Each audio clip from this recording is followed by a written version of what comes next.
오늘은 창세기 개간과 구조라는 주제로 좀 나누고자 합니다.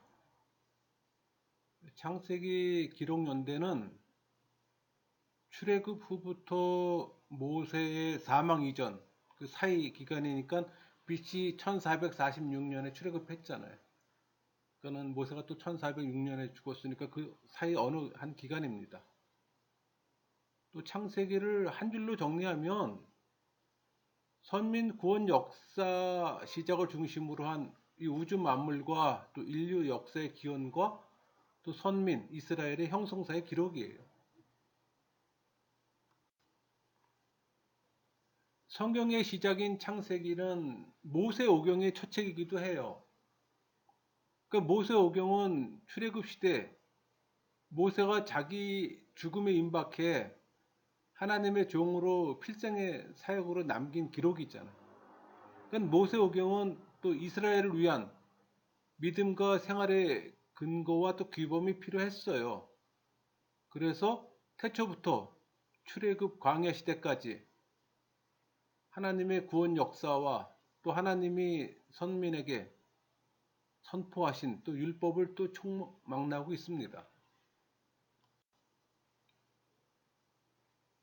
모세오경 기록 당시는 출애굽 후 하나님과 시내산 언약을 체결하고 또 택한 백성으로 태동한 지 한 세대도 지나지 않았던 선민 역사의 여명기였어요.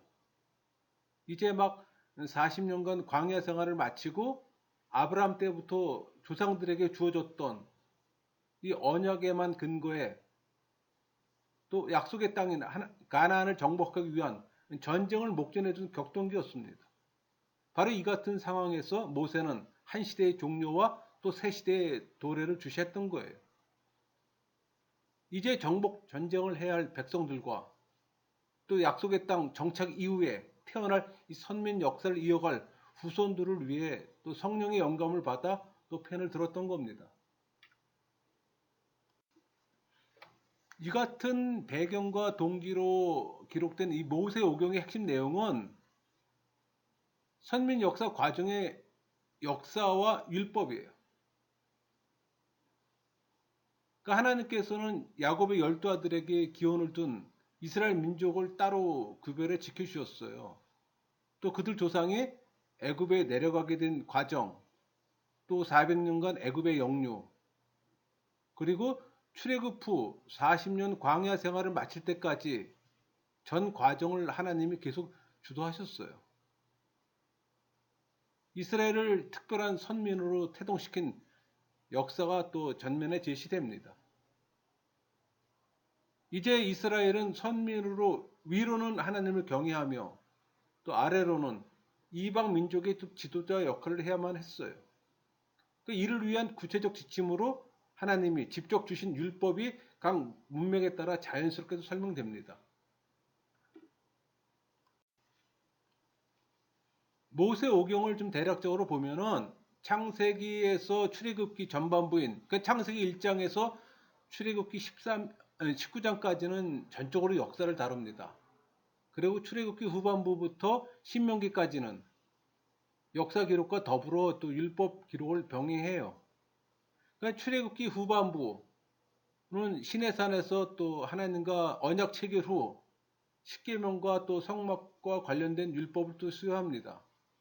레위기는 전적으로 제사법, 도덕, 생활법 분야의 또 각종 율법을 설명하고, 민수기는 주로 광야 생활 40년 과정의 역사를 다뤄요. 또 신명기는 과거의 역사와 이미 수여된 율법의 의미를 또 재설명하는 모세의 또 고별 설교를 중심으로 구성되어 있습니다. 그러니까 창세기는 바로 이 같은 모세의 5두루마기 책 중 첫 두루마기요, 성경 66권의 전체의 첫 책이기도 해요. 창세기 그 전반부 1장부터 11장이죠. 내용은 주로 천지창조, 선악과를 범한 아담의 타락, 노아 대홍수, 또 바벨탑 사건 등 인류 문명에 중대한 영향을 끼친 인류 역사 초기 4대 사건을 중점적으로 보도합니다.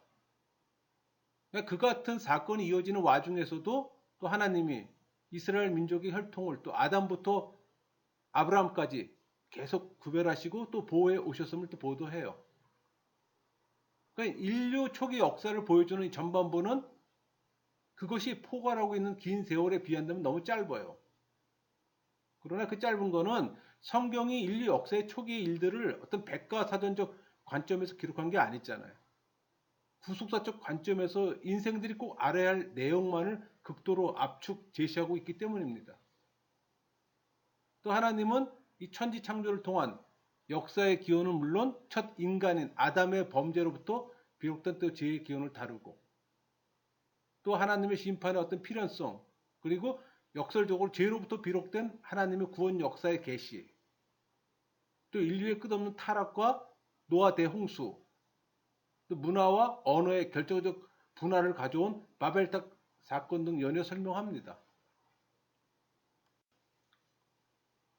전반부 기본 주제는 한마디로 당신을 향한 여자의 후손인 동시에 또 그리스도를 통한 구속의 법을 세워요.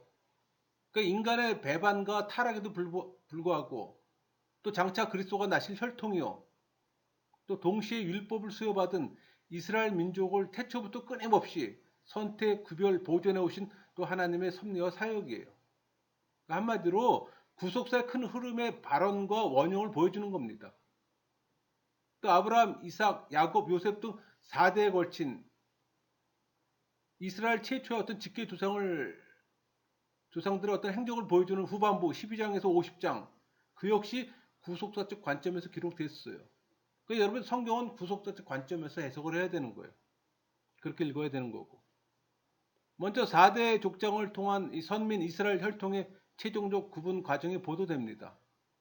또 그들에게 가나안 땅과 후손의 약속, 특히 그들 후손이 모든 민족의 복의 근원이요. 또 구원의 복음을 보존하고 전달할 민족이 될 것을 또 골자로 하는 이 언약들이 구체적으로 계승되는 사실 또한 계속 강조합니다. 그러니까 후반부 12장에서 50장은 보다 직접적으로 이스라엘 혈통의 어떤 형성 과정을 보도해요. 그러니까 아브라함, 이삭, 야곱, 이스라엘 민족의 선조들이 가나안으로 이주했다가 또 애굽으로 내려가기까지 이스라엘 직계 조상들의 초기 역사를 다뤄요. 창세기는 이스라엘이 애굽 생활에서 해방되어 시내산에서 또 하나님과 또 선민 언약을 맺고 비로소 선민으로 본격 등장하게 되는 애굽 탈출을 기록한 또 출애굽기와 자연스럽게 연결됩니다. 창세기 전체는 이 근본적으로는 태초에서부터 이스라엘 민족의 직접적 조상인 이 야곱의 12아들의 일가가 애굽으로 내려가기까지 과정을 또 기록을 통해 이 구약 선민 이스라엘 혈통의 또 형성을 보여주는 겁니다.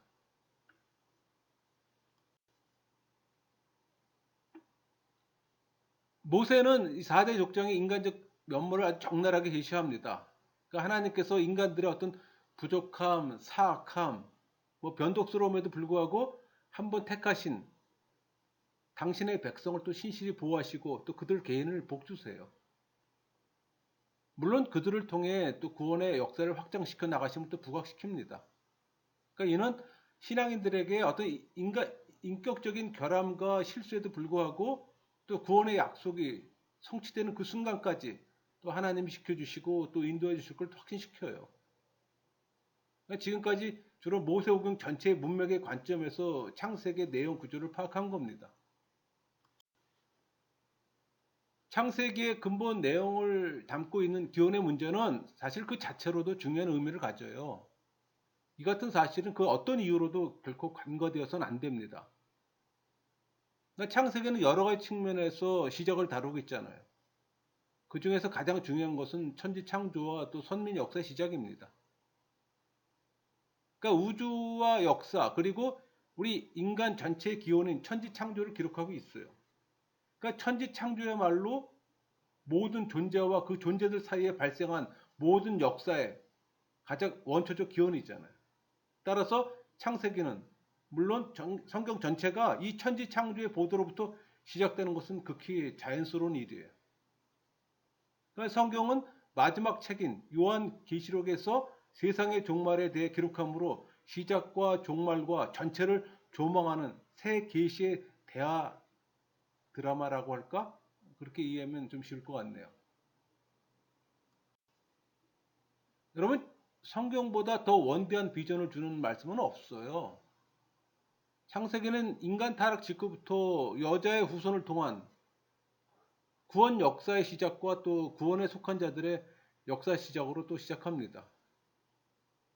그리고 이것은 또 결국 구원 역사 전개 어떤 결정적 통로가 된 선민 이스라엘 형성사를 또 형성사로 또 이어지고, 또 이 같은 선민 역사는 현재 우리에게까지 이어졌잖아요. 또 앞으로도 우리 후손에게 계속 이어질 것이고, 그러니까 성경은 우주 역사의 시작일 뿐만 아니라 구원 역사의 기원까지를 보도하므로 결국 역사 전체를 조망하되 구원의 역사를 기록한 생명의 책이 되는 겁니다.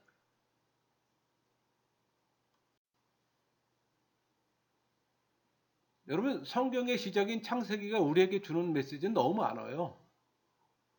가장 핵심은 자존하시는 절대 초월자요,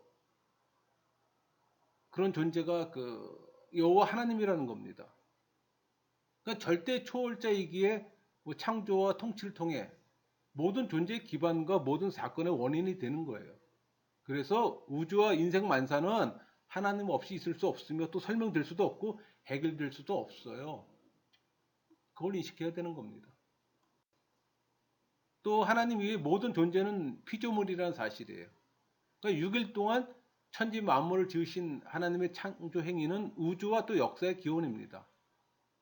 또 하나님은 지고한 기쁨과 또 아름다움을 온전히 향유하는 이 복되고 완전한 상태로 창조하셨어요.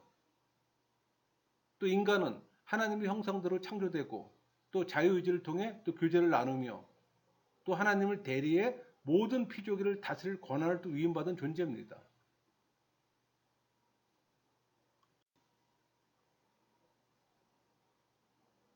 또 하나님은 인간과 또 언약을 체결하시고 또 이를 중심으로 인간과 또 관계를 유지하세요. 따라서 인간은 하나님의 뜻과 행동에 오해 없이 또 하나님을 신뢰하고 의지할 수가 있는 겁니다. 여러분, 역사를 돌아볼 때 항상 언약을 파괴하는 쪽은 하나님이 아니라 인간이었어요. 하나님은 선하시며 신실하세요. 그러니까 완벽하게 창조된 인간이 현재처럼 범죄와 고통에 시달린 것은 선악과 약속에도 불구하고 전적으로 자유의지를 오용한 인간 타락의 결과입니다.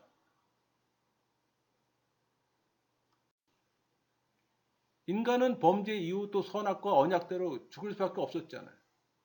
그러나 하나님은 크신 사랑으로 또 새로 인간의 구원을 위한 또 구속의 법을 세우시고 또 이를 여자의 후손 곧 예수님 중심으로 전개시켰어요. 그게 우리 창세기 3장 15절 말씀 있잖아요. 내가 너로 여자와 원수가 되게 하고 내 후손도 여자의 후손과 원수가 되게 하리니 여자의 후손은 내 머리를 상하게 할 것이요 너는 그의 발꿈치를 상하게 할 것이니라 하시고, 그래서 역사는 겉으로 보면 그저 끝없는 인간 타락사 같으나 실은 그 어떤 상황에도 불구하고 또 천지창조로부터 세상 끝날까지 진행되는 또 하나님의 구원의 과정이에요. 인간 타락으로 창조 본래 하나님의 형상이 파괴된 이 현 세상에선 진정한 삶이 원칙적으로 불가능합니다. 그러나 하나님의 구원의 은총으로 또 구원의 희망이 가능해졌어요. 그러니까 이제 인간의 희망은 오직 하나님이 모든 구원의 역사를 완성하시고 또 새로이 도래시키실 또 새하늘과 새 땅입니다. 우리 요한계시록 21장 1절 말씀처럼 또 내가 새하늘과 새 땅을 보니,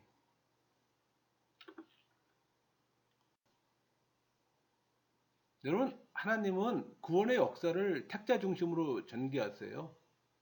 구약 시대에는 육적 선민인 이스라엘 백성을 중심으로, 신약 시대는 영적 선민 곧 택한 교회를 중심으로 이끌어 가세요. 그러니까 창세기 핵심이 구약 선민 이스라엘의 형성사라면 신약의 사도행전은 교회의 확장사입니다. 그러니까 인간 범죄로 타락한 이 세상은 이미 오염됐어요.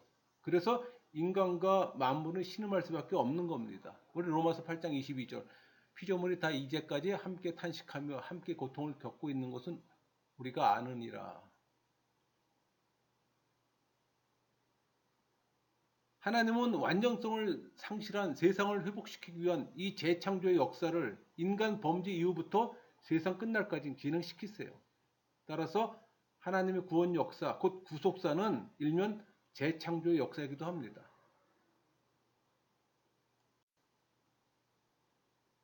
이스라엘의 족장들은 인간적인 약점이 있음에도 불구하고 또 온갖 역경 속에서도 더욱더 하나님을 믿고 따랐어요. 여러분, 절대 신앙은 하나님이 택자들에게 요구하는 유일한 것이어도 전부입니다. 이처럼 성도는 이 족장들의 절대적 신앙을 본받아 또 자신을 하나님이 기뻐하시는 거룩한 산제사로 드려야 하는 거예요. 우리 로마서 12장 1절 말씀처럼 그러므로 형제들아 내가 하나님의 모든 자비하심으로 너희를 권하노니 너희 몸을 하나님이 기뻐하시는 거룩한 산 제물로 드리라. 이는 너희가 드릴 영적 예배니라. 너희는 이 세상을 본받지 말고 오직 마음을 새롭게 함으로 변화를 받아 하나님의 선하시고 기뻐하시고 온전하신 뜻이 무엇인지 분별하도록 하라. 하나님이 아브라함을 택하사 소명을 주실 때 그로 인해 또 모든 족속이 복을 얻게 하실 거라고 또 말씀하셨어요. 또 그리스도께서 제자들에게 주신 바 지상 대명령도 땅끝까지 복음을 전파해 모든 민족이 또 구원을 얻게 하라는 겁니다. 그게 우리 마태복음 28장 20절 말씀이 있잖아요. 내가 너희에게 분부한 모든 것을 가르쳐 지키게 하라. 볼지어다 내가 세상 끝날까지 너희와 함께 있으리라 하시니라. 이에 또 신앙인은 이런 선교적 사명을 수행하는 것을 또 삶의 참 목표로 삼아야 하는 겁니다. 여러분, 네 족장의 이야기는 구원을 사모하며 나그네 삶을 살아가는 신앙인들의 삶의 추격판이에요. 무엇보다 중요한 사실은 하나님이 모든 성도의 삶 이면에서 개인과 또 인류의 삶을 주관하시며 끝내 구원으로 이끄시는 사실을 또 거듭 발견하게 돼요. 사실 야곱은 하나님께 택함 받았지만 또 일생을 통해 허물 많은 삶을 살았잖아요. 하지만 하나님께서는 끝까지 야곱을 버리지 않으시고 지속적인 연단 과정을 통해 또 그를 성화시켰어요. 그리고 선민의 조상으로 삼으셨어요. 마찬가지로 하나님은 우리가 허물이 많다 할지라도 한 번 택한 이상 결단코 포기하지 않고 마침내는 거룩하게 하시며 또 천국 구원을 베풀어 주실 겁니다. 이게 견인교리예요. 그래서 한 번 구원은 영원한 겁니다. 하나님을 경외했던 네 족장은 모두 세상에서 나그네 같은 삶을 살았지만 그럼에도 불구하고 또 한결같이 번성하는 축복을 누렸어요. 또 이를 통해 우리는 하나님을 진실로 경외하는 하나님의 사람은 또 하늘의 영원한 축복뿐만 아니라 이 세상에서도 번성의 축복을 누리게 됨을 깨달아야 됩니다.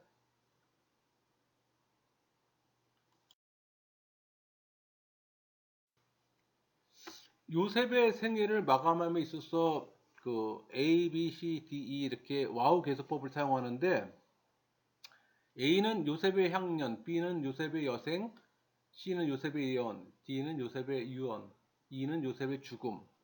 마치 물 흘러가듯이 이렇게 부드럽게 기록되었어요. 그러니까 요셉의 생애가 하나님 보시기에 아름다웠던 것 같이 그 죽음까지도 매우 자연스럽고 또 평안하게 했음을 또 암시해줘요. 그러니까 창조와 생명으로 시작된 창세기는 또 죽음으로 끝을 맺습니다. 그러니까 이는 범죄로 말미암아 누구나 죽을 수밖에 없는 인간의 또 비극적 운명을 보여줘요. 우리 창세기 3장 19절 내가 흙으로 돌아갈 때까지 얼굴에 땀을 흘려 먹을 것을 먹으리니 내가 그곳에서 취함을 입었음이라 너는 흑인이 흙으로 돌아갈 것이니라 하시니라. 로마서 5장 12절 그러므로 한 사람으로 말미암아 죄가 세상에 들어오고 죄로 말미암아 사망이 들어왔나니 이와 같이 모든 사람이 죄를 지었으므로 사망이 모든 사람에게 이르렀느니라.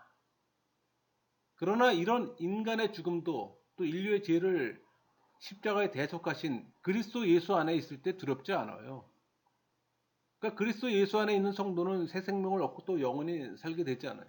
요한복음 11장 25절 예수께서 이르시되 나는 부활이요 생명이니 나를 믿는 자는 죽어도 살겠고 그러니까 창세기도 결국은 그리스도와 연결되는 겁니다.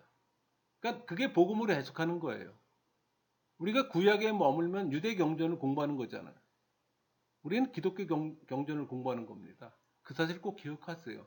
그러니까 계시의 점진성, 그러니까 예수 그리스도의 예표를 또 인식하고 읽어야 되는 거예요. 그런 복음으로 해석이 되는 겁니다. 강의를 마치겠습니다.